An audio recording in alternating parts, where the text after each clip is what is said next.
Our next guest sees more room to run following a strong earnings season, but says to look for pullbacks around geopolitical risks and the U.S. election. With us now at Post 9, Deutsche Bank Chief Global Strategist Binky Chadha. Good to see you. Thanks for coming down. Thank you. So how do you filter into your outlook this most recent run of economic numbers and, I guess, the market reaction to them?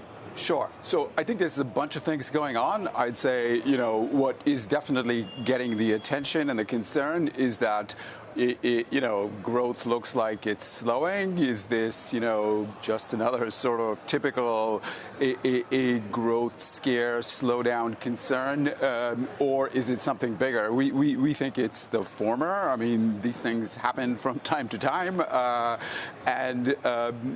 would say the market sort of bias over the last year and a half has really been towards the bearish and the negative, and that sort of creates the buying opportunity. So it's almost as though if you get a good earnings report, then you get the nitpickers who say, yeah, but look at this negative piece of it's a glass half empty for a lot of this. How would you characterize first quarter earnings and how that's likely to play out in the rest of the year? Absolutely. So we think that first quarter earnings were great. When I talk about my numbers, they're going to look a little high to you, and I'm happy to talk about why they're different from what the numbers that most people talk about. It's not just because you're glass half full. No.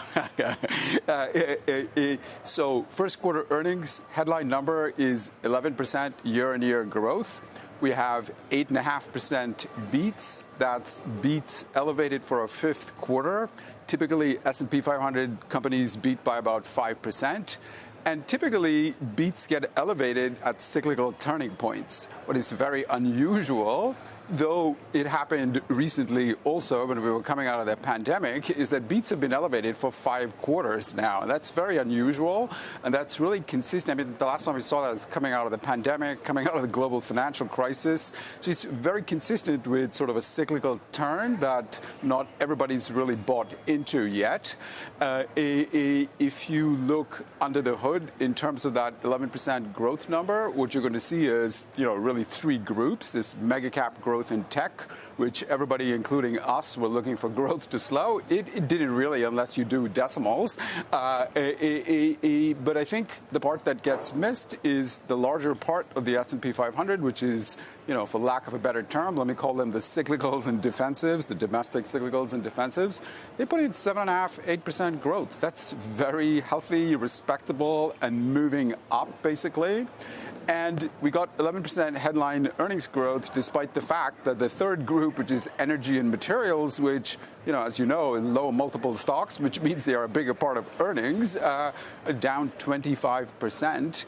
And that mostly reflects what's happened year on year to oil and commodity prices. So, it's not very it's very easy for them to stop being such a big drag. And if you think now about the second quarter, we're looking for earnings growth to continue to pick up. So sort of in the 13 to 14% range. That's very healthy.